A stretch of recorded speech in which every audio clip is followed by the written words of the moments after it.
한 분 한 분을 주님의 이름으로 축복합니다. 갑자기 어제 그 27.5도까지 올라갔다고 하더라고요. 낮에 좀 되게 더웠다고 느꼈는데 가장 더울 때 생각나는 게 우리가 바다지 않으신가요?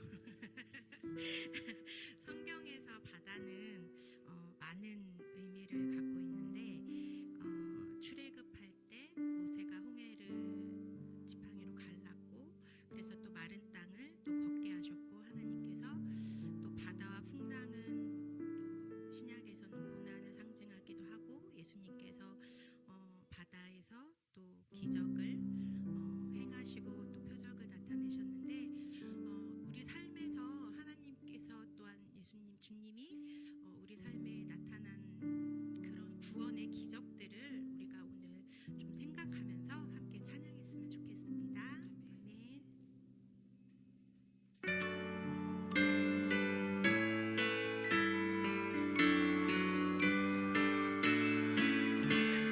세상 모든 풍파너를 흔들어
주시는 그분은 나의 주님.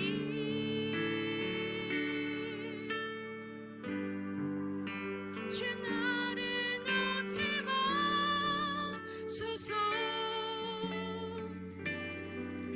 이 깊고 넓은 바다에 홀로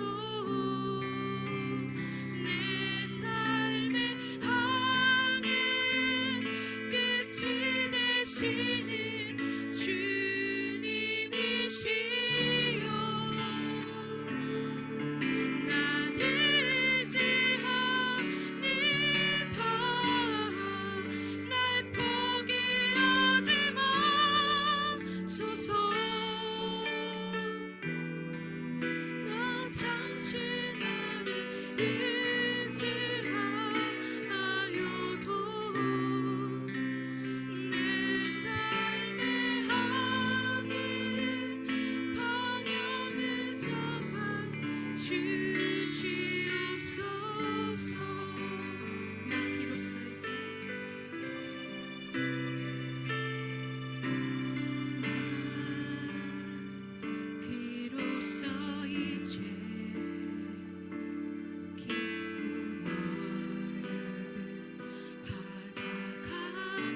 주님 여기 계시기에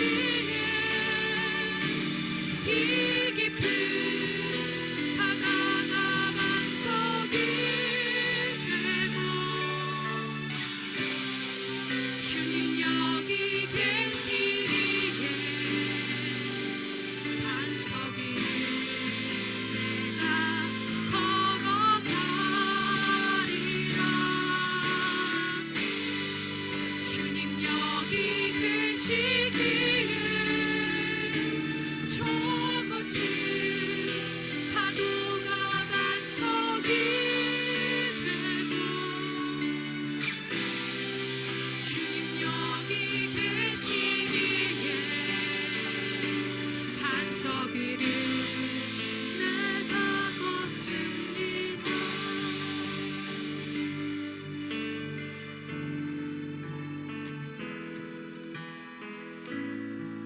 주님 나를 부르시니 두려움 없이 배에서 나아가리라.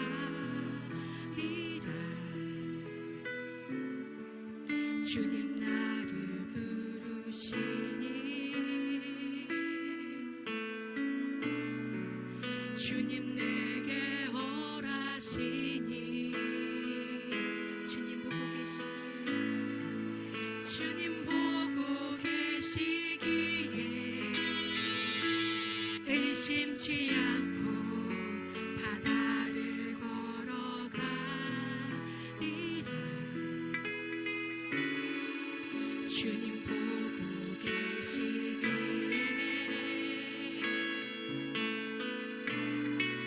주님 여기 계시기에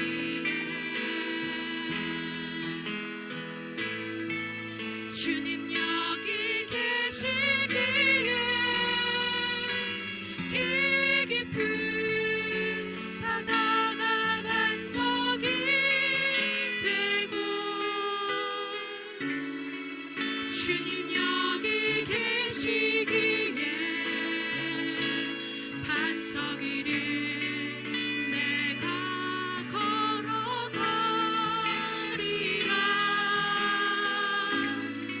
주님 여기 계시기에 저거지 파도가 반석이 되고 주님 여기 계시기에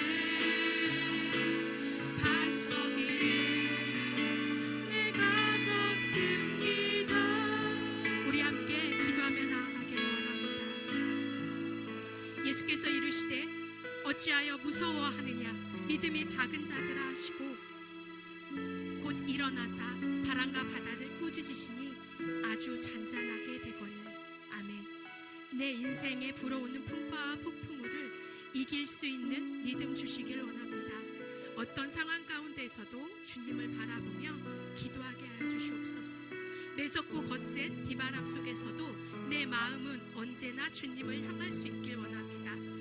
광풍 또한 주께서 계획하신 나의 항로인지 깨닫지 못하고 어리석게도 나 잠시 나를 의지하며 방황할지라도 주여 나를 놓지 마시옵소서. 내 삶의 방향을 잡아주시길 이 시간 또 반석이신 주님께 기도합니다.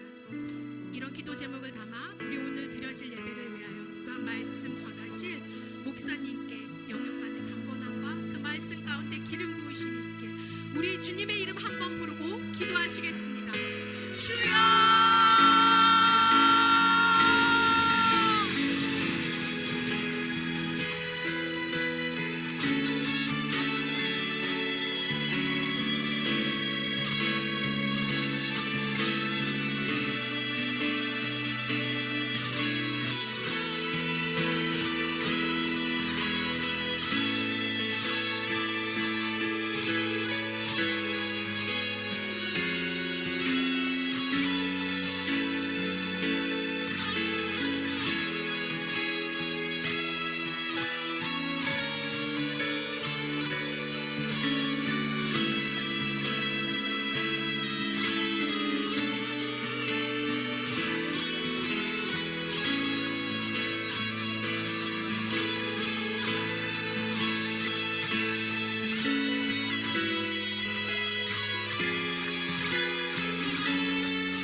주인 되신 예수님을 찬양합니다.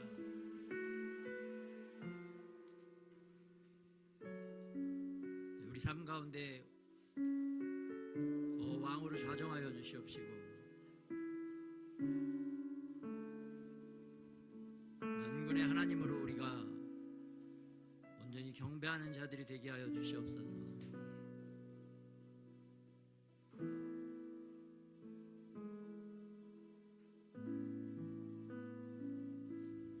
이 자리 가운데 주님 함께하여 주셔서 만왕의 왕 되신 주님을 우리가 진정으로 높여드리는 그러한 인생들이 다 되게 하여 주시옵소서. 우리의 심령 가운데 더욱더 임하여 주셔서 세상의 거친 풍파 가운데서도 우리 항상 승리하는 믿음이 우리 안에서 충만하게 하여 주시옵소서. 세상을 이기는 이김은 이것이니 곧 너희의 믿음이라고 하셨는데 하늘로부터 내려오는 또 예수님께서 우리에게 주시는 그 믿음으로 우리가 충만한 인생들이 다 되게 하여 주시옵소서. 세상에 두려움이 없게 하여 주시옵시고 온전히 주님의 영광 안에서 걸어가는 믿음의 발걸음을 내딛는 우리 영광 드림교회 지체들이 되게 하여 주시옵소서. 우리에게 이미 그러한 믿음의 길, 승리의 길을 예비해 놓으신 줄 믿습니다. 주님과 동행하고 또 성령 하나님을 의지하여서 이 땅에서 주님의 영광을 위하여 살아가는 하나님의 자녀들이 되게 하여 주시옵소서. 그 권세와 능력을 우리에게 이미 허락하여 주심에 감사를 드립니다. 우리가 주님의 권세로 이 능력을 잘 활용하고 활성화시킬 수 있도록 주님 우리를 이끌어 주시옵소서.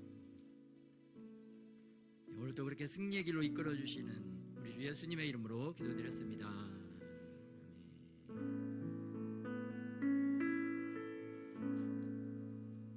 우리에게 승리의 권세를 주신 예수님을 찬양합니다.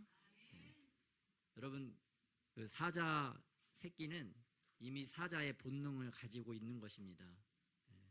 그렇지만 어미 사자로부터 좀 더 이렇게 잘 이미 세상을 경험한 그런 사자들로부터 훈련되어져야 될 필요가 있죠. 사자로 태어났는데 강아지 집단에서 살아간다고 하면은 그 사자의 본능이 사라질 것입니다.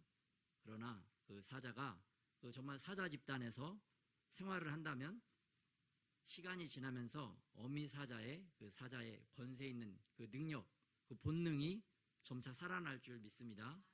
우리들도 그렇습니다. 하나님 나라의 정말 사자와 같은 그런 권세자들로 우리가 이미 태어났기 때문에 이러한 권세를 우리가 또 교회에서 세상에서 훈련하고 또 배워나갈 때 우리도 하나님 나라의 그런 사자와 같은 본능으로 정복하고 다스리고 승리하게 될 줄 믿으시기 바랍니다.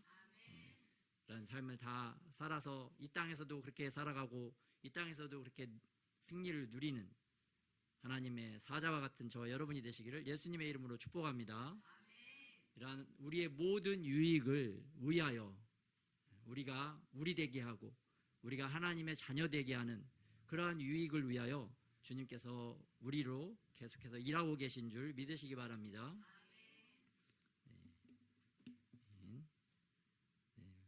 우리가 이제 2024년 통일한국을 위한 기도회가 진행 중에 있습니다. 3월 24일부터 4월 21일까지 기도회가 진행 중에 있는데요. 특별히 이번 주 16일부터 18일은 3일 금식하는 날입니다. 3일 금식하는 이유는 우리가 에스더서 4장 16절에서 17절 말씀을 붙잡고 기도하기 때문입니다. 우리 한번 16절에서 17절 말씀 합독하겠습니다. 시작. 수산에 있는 유다인을 다 모으고 나를 위하여 금식하되 밤낮 3일을 먹지도 말고 마시지도 마소서. 나도 나의 시녀와 더불어 이렇게 금식한 후에 규례를 어기고 왕에게 나아가리니 죽으면 죽으리이다 하니라. 모르드게가 가서 에스더가 명령한 대로 다 행하니라. 아멘. 오늘 에스더가 하만의 계획, 모든 유다인을 다 죽이려고 하는 그 하만의 계획을 멸하기 위해서 금식하면서 왕 앞에 나가기를 준비하고 있는 모습을 볼 수가 있습니다.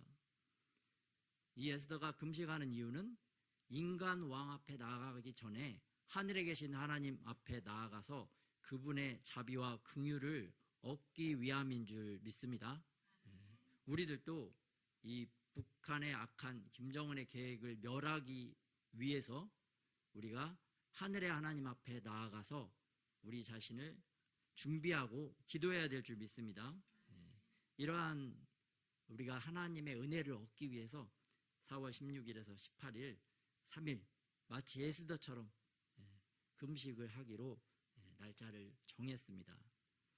그런데 특별히 뭐 자기 또 건강과 형편에 맞춰서 하루에 한 끼를 금식하셔도 괜찮겠습니다. 하나님이 원하시는 것은 금식보다는 사실 우리가 악한 생활, 악을 버리고 하나님 기뻐하시는 선한 삶을 살기를 원하시는 것을 믿으시기 바랍니다. 그래서 부모가 자기 자식 막 굶주리게 하고 그렇게 하기를 원하시는 부모가 어디 있습니까? 근데 그 자녀가 바른 길로 가지 않고 자꾸 죽을 길로 가면은 차라리 너에게 음식을 끊어서라도 그 자식을 살리고 싶은 그런 부모님의 그 심정이 있을 겁니다. 하나님도 마찬가지다.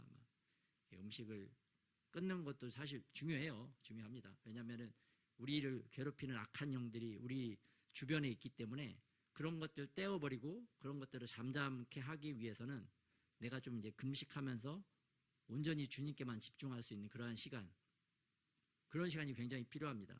그래서 금식은 또 어떤 것과 같냐면은 여러분 창이 있잖아요. 창이 있으면 이제 기둥과 창 끝에 뾰족한 모서리가 있잖아요. 그 뾰족한 모서리 가장 날카로운 그 부분이 그게 바로 이렇게 우리 생활할 때 이 금식과도 같습니다. 그러니까 금식이 하는 역할이 이 창끝과 같은 역할을 해서 이 창끝이 막 이렇게 적도 꿰뚫고 이렇게 막한 것도 막 이렇게 죽일 수가 있잖아요. 이러한 창끝 그 예리한 날카로운 것이 바로 우리의 금식과 같다. 그러한 금식이 또 중요하긴 한데 또 주님은 또 이렇게 그것보다는 사실은 우리가 악한 생활, 악을 버리기를 더 원하신다. 그래서 우리가 이 시즌에 우리의 악한 것을 잘 돌아보고 그 악을 우리가 버리고 또 하나님 기뻐하시는 더 새로운 삶으로 또 새 사람으로 변화되어야 될 줄 믿습니다. 그럼 나 자신의 변화를 위해서 금식하면서 하나님 앞에 나아가는 것입니다. 그래서 그런 걸 또 유념하시고 또 그래도 이제 상황적으로 어려우신 분들은 하루에 한 끼를 금식하면서 이 기도에 동참하시기를 예수님의 이름으로 축복합니다. 그래서 이 시대의 그 하만의 장대, 유다인을 멸하려고 한 하만의 계획이 무엇이냐? 바로 대한민국을 죽이려고 하는 그 김정은의 계획이다.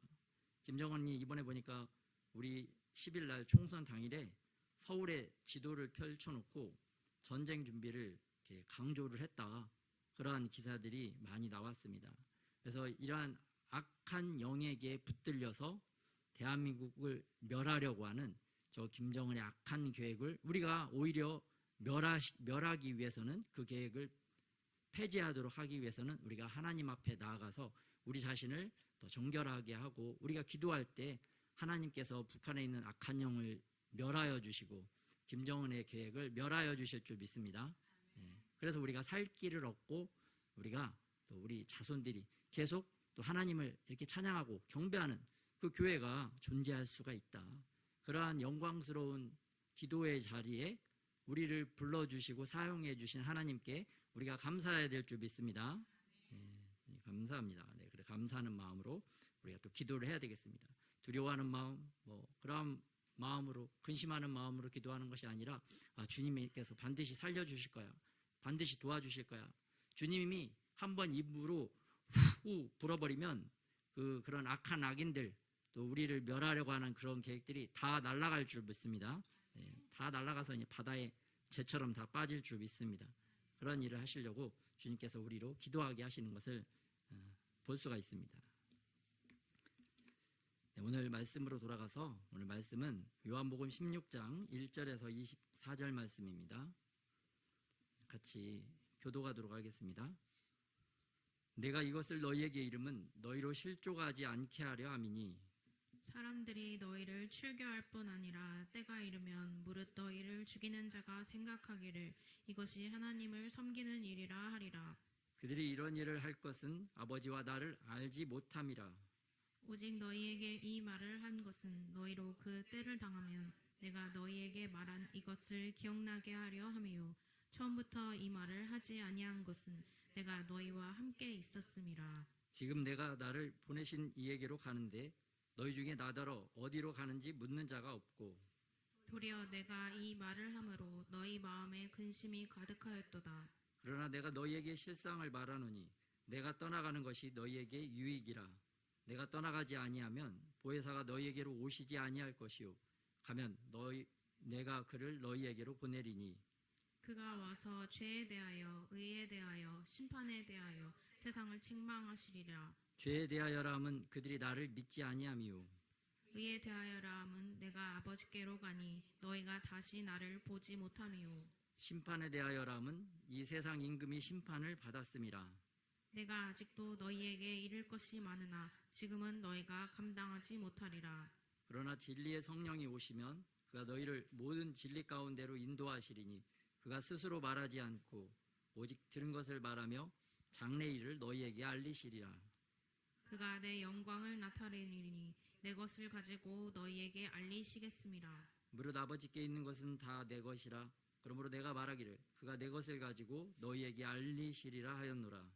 조금 있으면 너희가 나를 보지 못하겠고 또 조금 있으면 나를 보리라 하시니 제자 중에서 서로 말하되 우리에게 말씀하신 바 조금 있으면 나를 보지 못하겠고 또 조금 있으면 나를 보리라 하시며 또 내가 아버지께로 감이라 하신 것이 무슨 말씀이냐 하고 또 말하되 조금 있으면이라 하신 말씀이 무슨 말씀이냐 무엇을 말씀하시는지 알지 못하노라 하거늘 예수께서 그 묻고자 함을 아시고 이르시되 내 말이 조금 있으면 나를 보지 못하겠고 또 조금 있으면 나를 보리라 함으로 서로 문의하느냐. 내가 진실로 진실로 너희에게 이르노니 너희는 곡하고 애통하겠으나 세상은 기뻐하리라. 너희는 근심하겠으나 너희 근심이 도리어 기쁨이 되리라. 여자가 해산하게 되면 그때가 이르렀으므로 근심하나 아기를 낳으면 세상에 사람 난 기쁨으로 말미암아 그 고통을 다시 기억하지 아니하느니라. 지금은 너희가 근심하나 내가 다시 너희를 보리니 너희 마음이 기쁠 것이요 너희 기쁨을 빼앗을 자가 없으리라. 그날에는 너희가 아무것도 내게 묻지 아니하리라. 내가 진실로 진실로 너희에게 이르노니 너희가 무엇이든지 아버지께 구하는 것을 내 이름으로 주시리라. 지금까지는 너희가 내 이름으로 아무것도 구하지 아니하였으나 구하라 그리하면 받으리니 너희 기쁨이 충만하리라. 아멘. 네, 오늘 요한복음 16장 말씀이 나온 배경을 살펴보면요.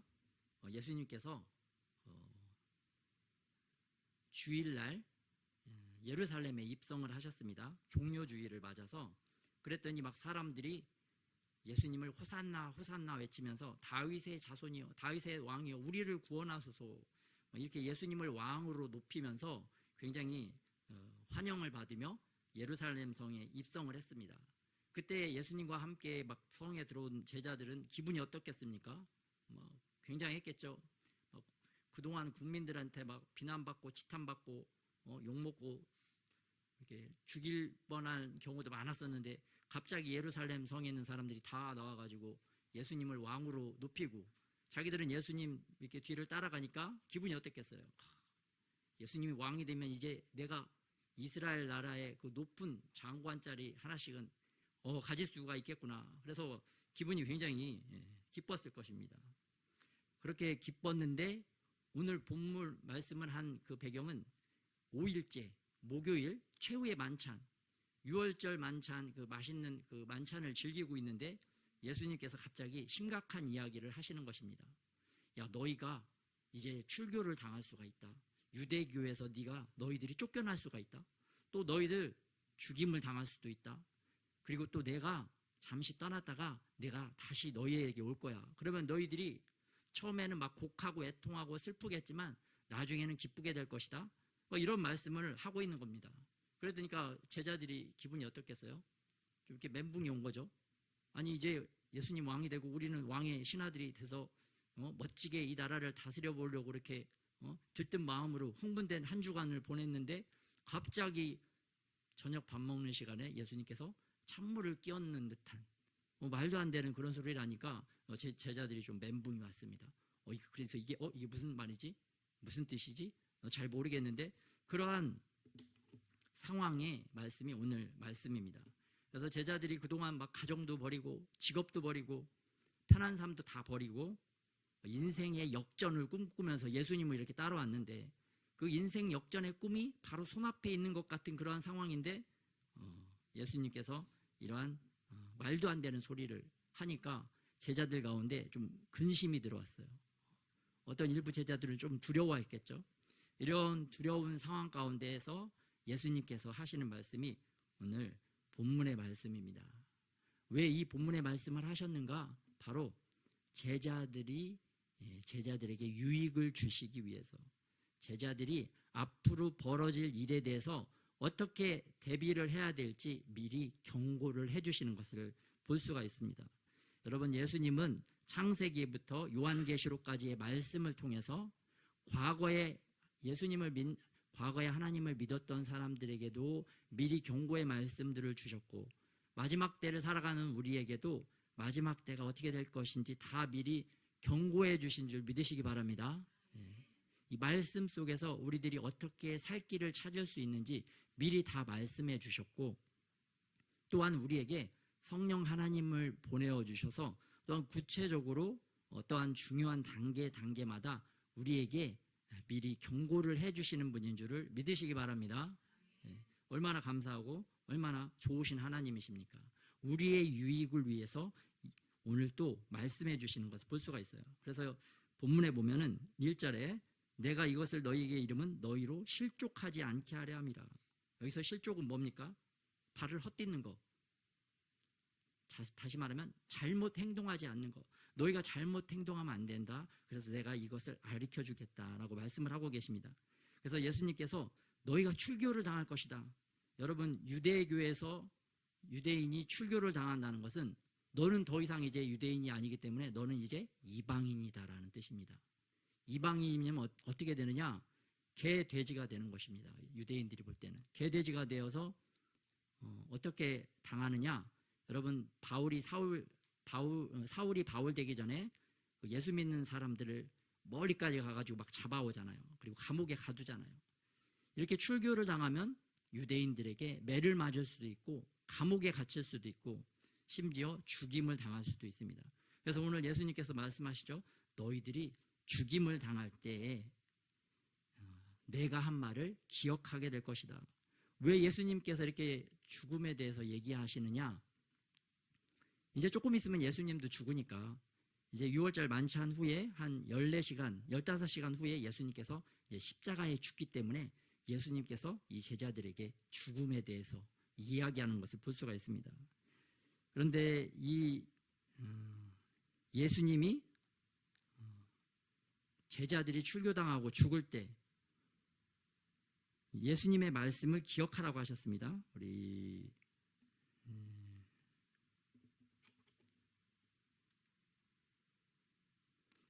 그래서 예수님 때문에 유대교에서 출교당하고 예수님 때문에 죽임당할 거라고 말씀을 하셨는데 오늘 제자들은 어떠한 모습을 보이느냐? 그 말씀이 이제 귀에 안 들어왔습니다. 그 말씀이 귀에 안 들어옵니다. 그래서 어떻게 알 수 있느냐? 요한복음 16장 5절에 보면 지금 내가 나를 보내신 이에게로 가는데 너희 중에서 나더러 어디로 가는지 묻는 자가 없고, 그동안 따라왔던 예수님, 이제 왕이 될 예수님이 어디로 간다고 그러니까 예수님이 간다고 그러면 어떻게 반응해야 되겠어요? 예수님 어디로 가십니까? 그렇게 물어야 정상이죠. 예수님이 걱정이 된다고 한다면. 그런데 그걸 묻는 자가 없었습니다. 왜냐하면 이들은 예수님에 대한 걱정보다 나에 대한 걱정이 컸으니까. 아니, 예수님이 사라지면 우리는 어떻게 하라고? 그럼 나는 뭐 해야 되지? 그런 생각에 빠졌기 때문에 오늘 예수님이 하신 말씀에 귀 기울이는 것보다 나의 상황에, 나의 형편에 더 집중되어져 있는 것을 볼 수가 있습니다. 그래서 2절에도 보니까 여러분 사람들이 너희를 출교할 뿐 아니라 때가 이르면 무릇 너희를 죽이는 자가 생각하기를 이것이 하나님을 섬기는 일이라 하리라. 예수님을 바라보지 않고 예수님을 알지 못하면 어떻게 하느냐? 엉뚱한 생각을 하고 엉뚱한 일을 한다는 것을 오늘 본문에서 말씀해 주고 있습니다. 오늘 제자들도 예수님에 대해서 관심을 안 가지고 자기에게 관심을 갖는 이유가 무엇이냐? 예수님을 알지 못하기 때문에 엉뚱한 생각을 하고 엉뚱한 행동을 한다는 것을 볼 수가 있습니다. 그래서 예수님을 섬기는 사람들을 오히려 죽이는 바리새인과 유대인들, 그러한 잘못된 행동일 뿐만 아니라 오늘 제자들도 예수님에 대하여 집중하지 못하고 자기 형편에 집중하는 것을 볼 수가 있어요. 그래서 우리들도 예수님의 말씀, 예수님 말씀 우리가 성경책을 읽지만 사실 예수님을 알지 못하기 때문에 그 말씀을 깊이 있게 생각하지 못하고 사실 관심도 별로 없고 이렇게 귀를 기울이지 않는 그런 모습을 우리가 볼 수가 있습니다. 반면에 우리가 듣고 싶은 것만 듣는 거죠. 내가 알고 싶은 것만 알고. 오늘 제자들의 모습이 바로 우리들의 모습이다. 그동안 이렇게 수많은 말씀을 읽었지만 사실 예수님께 집중하고 예수님을 알기 위해서, 하나님을 알기 위해서 읽었던 것보다는 나의 형편, 나의 상황을 이렇게 더 좋은 상황으로, 어떤 위급한 상황에 빠졌을 때 그것을 모면하고 탈출하기 위한 수단, 방법으로 하나님의 말씀을 보았기 때문에 우리가 깊이 있게 예수님에 대해서 모르고 또 예수님에 대해서 사실 별로 관심도 없고 예수님의 말씀에 귀 기울이지 않는 것을 볼 수가 있습니다. 그런데 우리가 이러한 잘못된 신앙, 진정한 크리스찬답지 못한 그러한 신앙을 우리가 좀 돌아보고 우리가 또 변화되어야 될 줄 믿습니다. 그래서 말씀을 읽고 보고 듣고 할 때 나중심적인 그러한 관점이 아니라 어떻게 하면 예수님을 더 알고 하나님을 더 잘 알까? 그렇게 할 때 우리가 엉뚱한 생각을 안 하고 엉뚱한 일을 안 하고 정말 하나님이 원하시는 일을 하게 될 줄 믿습니다. 그런데 어떤 말을 예수님께서 그 제자들이 생각나게 하시기를 원하시는 것인가? 오늘 보면은 누가복음 23장 33절에서 34절에 이렇게 나옵니다. 예수께서 이르시되 아버지 저들을 사하여 주옵소서 자기들이 하는 것을 알지 못함이니이다 하시더라. 오늘 요한복음 16절 2절에서도 그러셨죠. 너희를 죽이는 자가 생각하기를 이것이 하나님을 섬기는 일이라. 그들이 이런 일을 할 것은 아버지와 나를 알지 못하기 때문이다. 예수님은 또 십자가상에서 또 이 말씀을 하셨습니다. 야, 저들이 나를 죽이는 것은 나를 알지 못해서 하는 거기 때문에 하나님 저들의 죄를 용서해 주십시오. 이렇게 기도한 것을 볼 수가 있습니다. 예수님은 자기의 유익을 위해서가 아니라 죄인들을 위해서 기도하고 용서했던 것을 볼 수가 있습니다. 그런데 예수님은 사랑하는 제자들도 예수님이 하셨던 이 말을 기억하기를 원했습니다. 그래서 제자들이 출교를 당하고 죽임 당할 때에도 예수님께서 이 용서하셨던 용서의 말씀, 또 하나님께 기도했던 이 기도의 말씀을 기억하기를 원하셨어요. 그런데 이 말씀을 기억했던 인물이 나오는데 그게 누구냐? 바로 스데반. 이 스데반 집사는 그 유대인들이 와서 돌로 자기를 죽이는데도 그 예수님이 하셨던 말씀을 기억했던 것 같아요. 그래서 어떻게 기도를 하느냐? 죽어가면서도, 돌에 맞아서 죽어가면서도 주여 이 죄를 그들에게 돌리지 마옵소서. 예수님하고 똑같이 용서의 기도를 했던 것을 볼 수가 있어요. 예수님이 원하셨던 그 일을 행한 거죠. 예수님이 6월절에 야 그들이 알지 못해서 너희를 출교하고 죽이는 것이다. 그러니 내가 십자가상에서 그들을 위해서 용서하고 기도했던 것처럼 너희 제자들도, 나를 따르는 너희들도 그들을 위해서 나처럼 용서하고 기도해라. 그 본을 보이셨던 것입니다. 그런데 그 본을 따라서 가장 먼저 순교한 스데반이 이 말을 그대로 따라했습니다. 그러니까 그 당시 예수님을 따르는 제자들은 얼마나 큰 충격이었겠습니까? 그런데 충격 플러스 예수님도 그렇게 용서하고 죽으셨는데 첫 번째로 죽은 순교자 스데반도 예수님하고 똑같이 저 용서의 기도를 하고 죽었구나. 얼마나 그 남은 제자들에게 이 각인이 됐겠어요. 좋은 교육이 됐겠죠. 그래서 이 다음 제자들이 마치 예수님처럼 스데반처럼 그렇게 동일하게 기도하고 용서하면서 순교한 모습을 볼 수가 있어요. 그래서 예수님의 12제자도 다 순교했죠. 또 히브리서 11장에 보면 믿음의 선진들이 더 좋은 부활을 유의해서 톱으로 켜서 죽여도 또 감옥에 갇혀도 구차하게 풀려나기를 원하지 않았다. 그러한 승리의 삶을 사는 것을 볼 수가 있어요. 그런데 여러분 어떻습니까? 누가 와가지고 너 예수 믿지? 그러면서 이렇게 돌 하나 들어가지고 여러분 얼굴을 막 때린다고 한다면 우리는 어떻게 반응할까요? 너 죽고 나 살자. 너 죽고 나 살아야지. 그리고 내가 10배를 더 너에게 보복하겠다. 이렇게 하면 어떠한 것이냐? 이건 실족하는 것이다. 이건 잘못 행동하는 것이다. 라고 주님께서 오늘 우리에게 알려주신 줄 믿습니다. 그래서 우리의 반응은 이러면 안 된다. 우리도 예수님처럼 용서하고 기도하고 이러한 삶을 살아야 된다. 진정한 크리스찬들의 삶은 무엇이냐? 예수님을 전도하다가 억울하게 매맞고 감옥에 갇혔는데도 오늘 바울과 실라가 또 어떻게 행동을 했습니까? 예수님을 찬양하고 기쁨으로 이렇게 송축했던 것을 볼 수가 있어요. 또 용서에 대해서 크리스찬들은 어떻게 용서를 해야 되는가? 예수님께서 베드로에게 말씀하셨죠. 베드로는 7번만 용서하면 됩니까 예수님? 그랬더니 예수님께서 야 7번을 70번까지라도 해라. 그러니까 상대방이 용서를 구하면 무제한으로 용서를 해줘라 라는 말입니다. 또 진정한 크리스찬은 너희가 십자가에서 너희를 죽이려고 하는 자들을 향해서도 정말 하나님의 사랑으로 예수님의 사랑으로 그들을 용서할 수 있어야 된다. 그런 마음을 가질 때 너희가 나의 진정한 제자다라고 말씀을 하고 계십니다.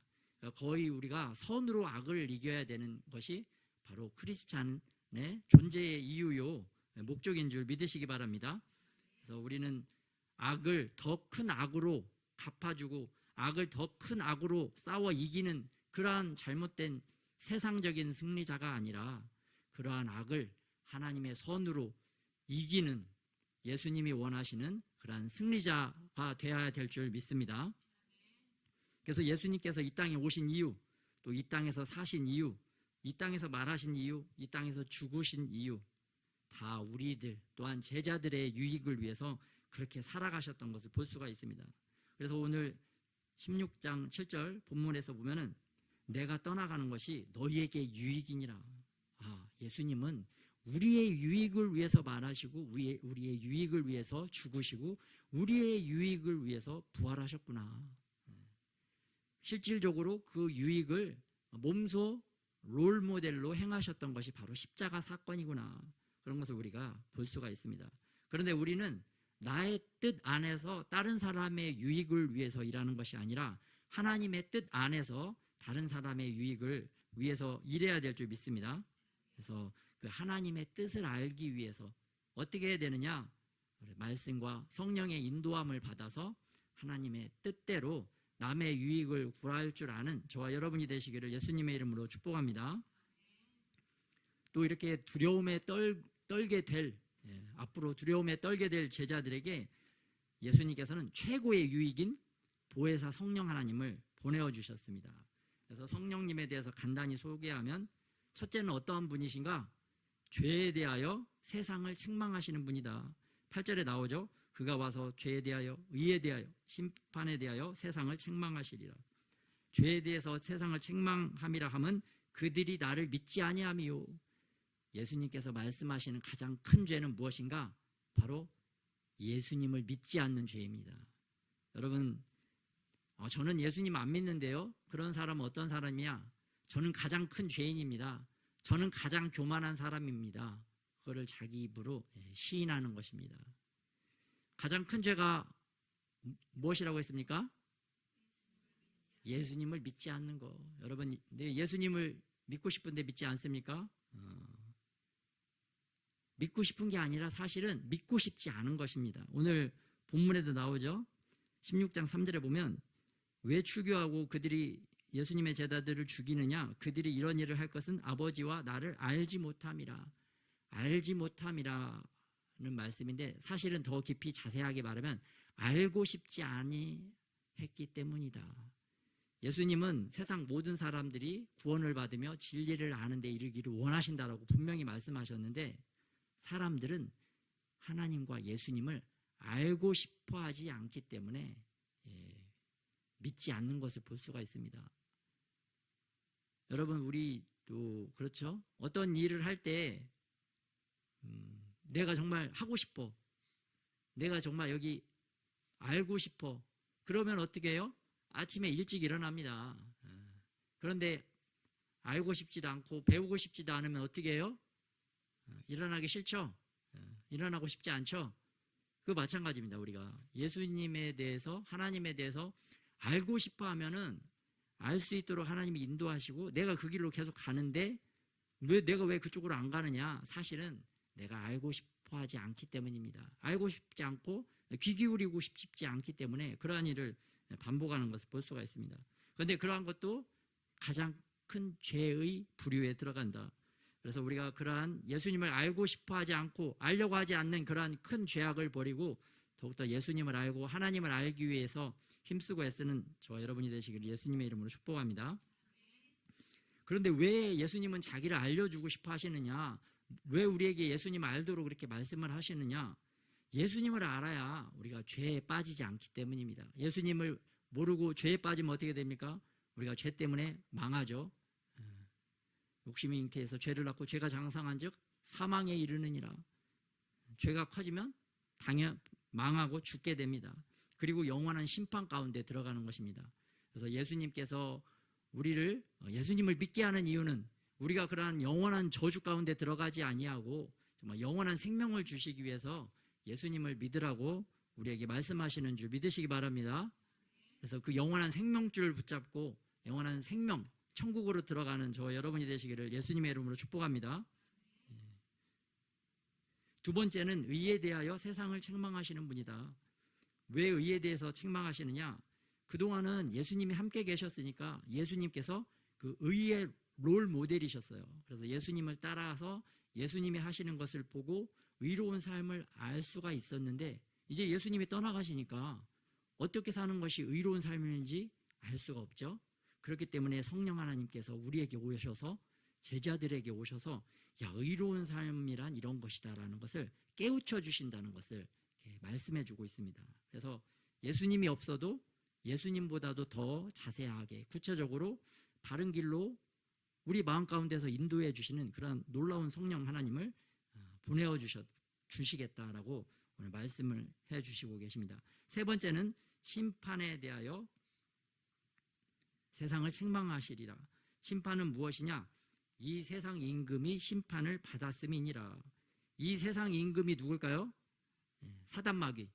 사단마귀가 예수님께서 십자가에서 자신의 살을 찢고 피를 우리에게 주셨기 때문에 이제 사단, 이 세상의 임금이 심판을 받고 쫓겨났습니다.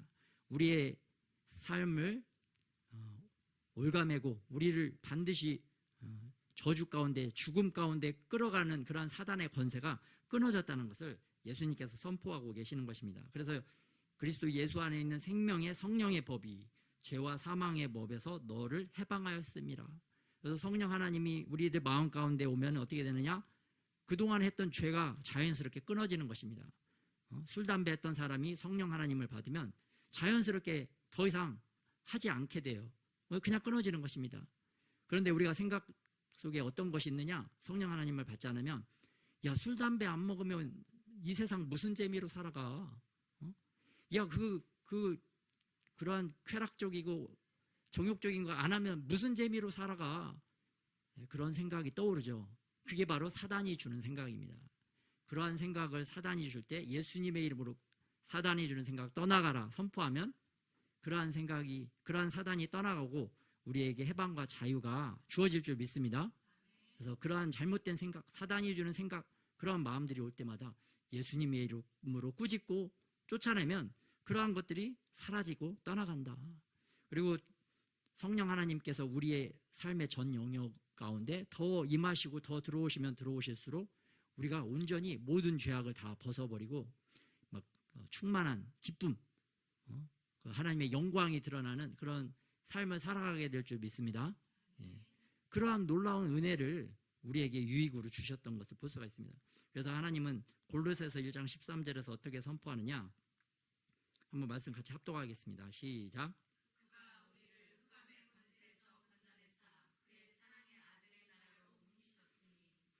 예, 우리가 이제 그 저주와 흑암의 권세에서, 흑암의 나라에서, 어둠의 나라에서 빛의 나라, 하나님의 나라, 예수님의 나라로 옮겼다고 말씀을 하고 있어요. 그런데 그 나라는 어떤 나라냐? 사랑의 나라다. 예, 그래서 여러분, 사람은 무엇이냐? 사람은 사랑이다. 사람하고 사랑하고 마지막 미음하고 이응만 다르죠. 그만큼 사람을 하나님께서 사랑의 존재로 만드셨다는 것입니다. 하나님도 사랑이시지만 사람도 사랑이다. 그래서 우리가 하나님 나라에 더욱더 깊이 들어가기 위해서는 이러한 사랑의 존재가 되어야 될 줄 믿습니다. 그것도 성령으로 충만하게, 성령님이 임하시면 우리가 그렇게 사랑의 나라로 더 사랑하는 존재로 변화되어질 줄 믿습니다. 그럼 변화의 삶을 걸어가는 믿음의 저와 여러분이 되시길 예수님의 이름으로 축복합니다.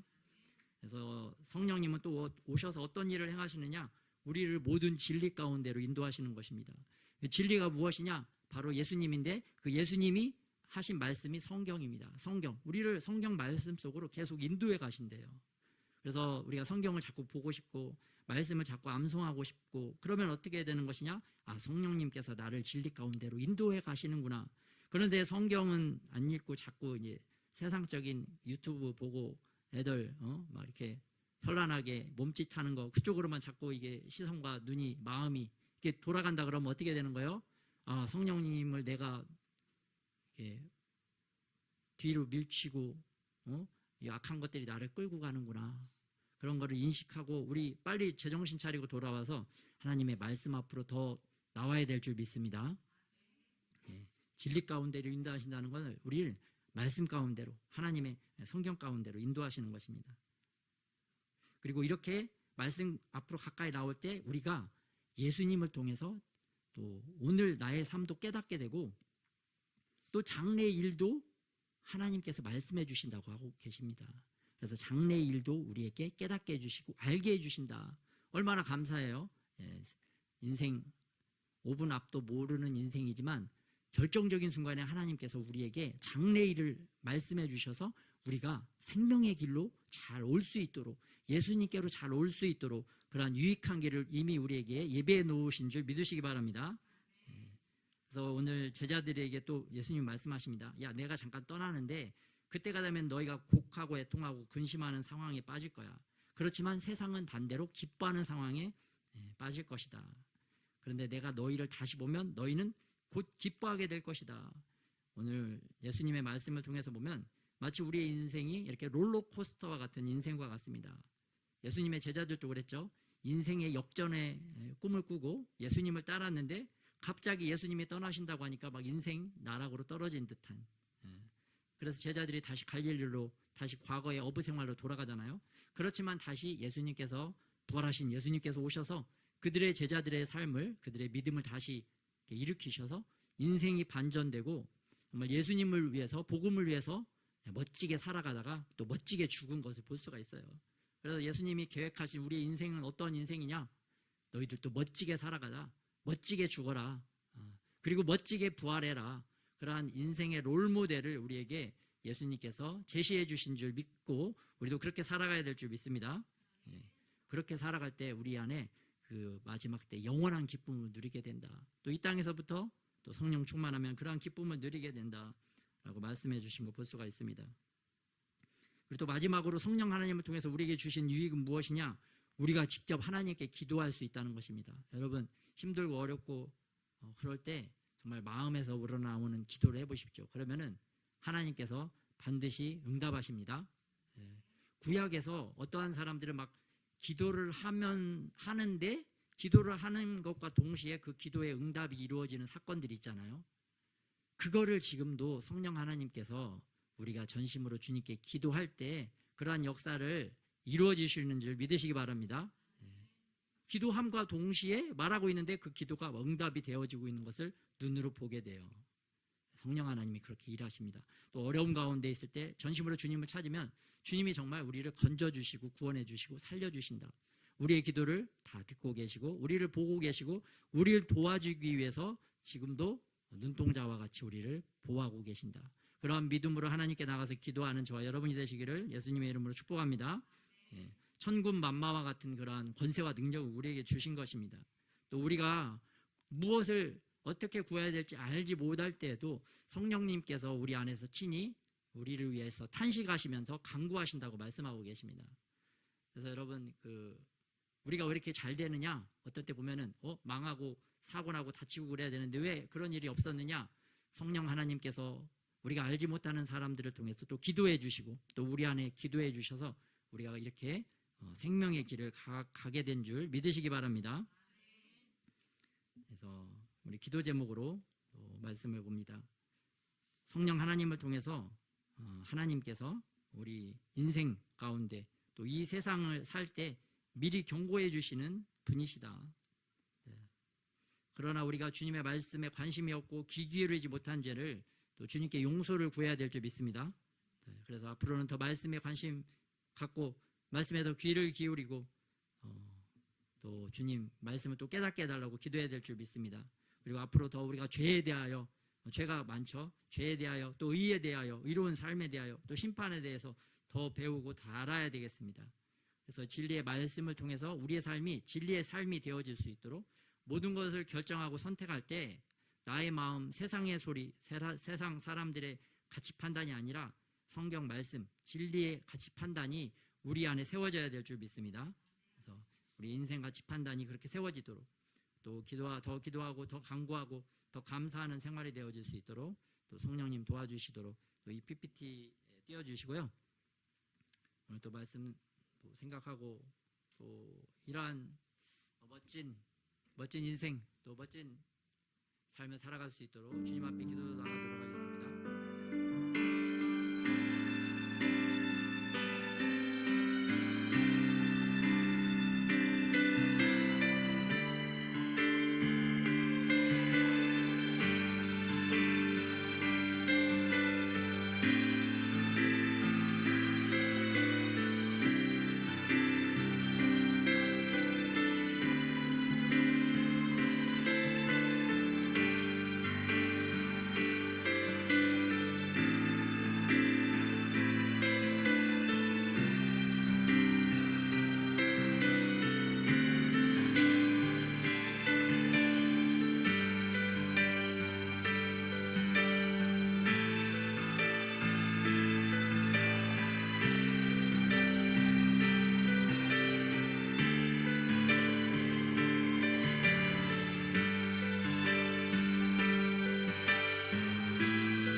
진리 되신 예수님을 주님 우리가 더 알아가게 하여 주시옵소서.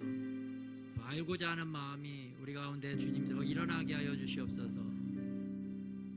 세상 것들을 알으려고 하는 것보다 오히려 더 주님의 말씀을 더 알려고 주님께로 더 가까이 나아가는 우리들이 되게 하여 주시옵소서. 또한 그 진리를 통하여 미리 경고하신 주님의 말씀을 기억하게 하여 주셔서 거친 풍랑과 같은 세상 속에서도 진리를 붙잡고 주님 생명의 길을 찾는 우리들이 다 되게 하여 주시옵소서. 예수님처럼 승리자의 삶을 주님 살아가게 하여 주시옵소서. 스데반과 같이 자기의 유익을 버리고 다른 사람들을 용서하고 기도할 줄 아는 그런 멋진 진정한 크리스천들이 되게 하여 주시옵소서. 날마다 주님의 말씀에 더 귀 기울이고 주님의 말씀을 깨닫기 위하여 더 시간을 들이고 우리의 힘과 마음을 쏟을 수 있는 그런 진정한 크리스찬들이 주님 다 되게 하여 주시옵소서. 그런 멋진 진리의 항해자들이 되어서 하나님께서 인도하시는 놀랍고 아름다운 천국을 향하여 전진해 들어가는 믿음의 사람들이 다 되게 하여 주시옵소서. 우리의 인생을 그렇게 멋지게 인생 항로를 계획해 놓으시고 우리를 이끌어 가시는 우리 주 예수님의 이름으로 기도드렸습니다.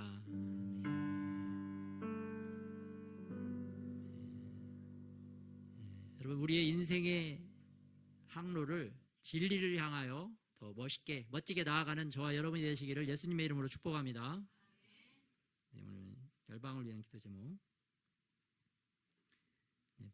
이번엔 북한이 중국하고 러시아하고 굉장히 가까워지는 것을 볼 수가 있습니다. 기도 제목 합독하겠습니다. 김정은이 사면 초과에 빠지고 악한 계획들이 알려지며 다 실패하게 하소서. 김정은과 시진핑, 푸틴, 이슬람과의 악한 연합이 사분 오열되게 하소서. 북한 내부의 정보가 알려지게 하시고 외부 세계의 정보가 유입되게 하소서. 3개 지역, 함흥, 회령, 청진에서부터 밀란이 일어나게 하소서.